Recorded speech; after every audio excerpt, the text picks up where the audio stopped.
మంచు ఫ్యామిలీలో గొడవలు తారస్థాయికి చేరుకుంటున్నాయి. అటు మోహన్ బాబు, మంచు మనోజ్ ఒకరిపై ఒకరు పోలీస్ స్టేషన్లో కంప్లైంట్స్ ఇచ్చుకున్నారు. దీంతో పరిస్థితులు మరింత తీవ్రంగా మారుతున్నాయి. ఈ మొత్తం వ్యవహారంపై ఏ ఒక్కరూ అధికారికంగా నోరు విప్పలేదు. దాంతో మరిన్ని పుకార్లు షికార్లు చేస్తూ ఉన్నాయి. మోహన్ బాబుపై ఫిర్యాదు విషయంలో వెనక్కి తగ్గేది లేదంటూ మంచు మనోజ్ ఉన్నారంటూ ఆయన సన్నిహితులు చెప్తున్నారని మీడియాలో కథనాలు వచ్చాయి.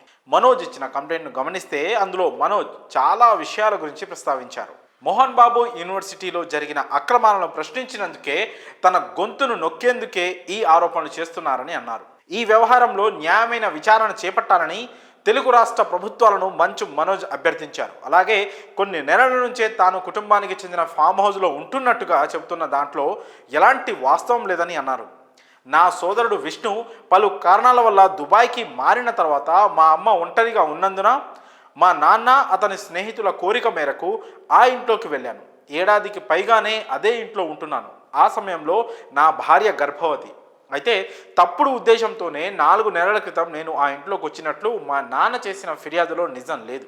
కావాలంటే గత ఏడాది కాలంగా నేను ఎక్కడ ఉన్నానో మొబైల్ ఫోన్ టవర్ లొకేషన్ ఆధారంగా విచారణ చేయాలని అధికారులను కోరుతున్నానంటూ మనోజ్ చెప్పుకొచ్చారు.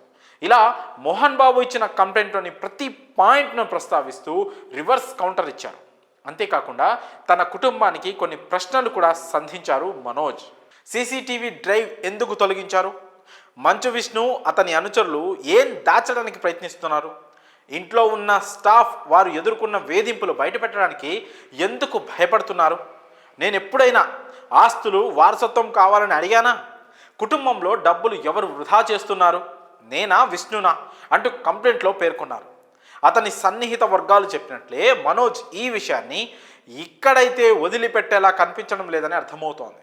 మోహన్ బాబు ఇచ్చిన కంప్లైంట్లో తన 7 నెలల పాప గురించి ప్రస్తావించడం, తన భార్య గురించి ప్రస్తావించడం సరైంది కాదని, ఇది ఆస్తి కోసం కాదు ఆత్మగౌరవం కోసం చేస్తున్న పోరాటమని, తన భార్య పిల్లల సేఫ్టీకి సంబంధించిందని మనోజ్ చెప్పుకొచ్చారు.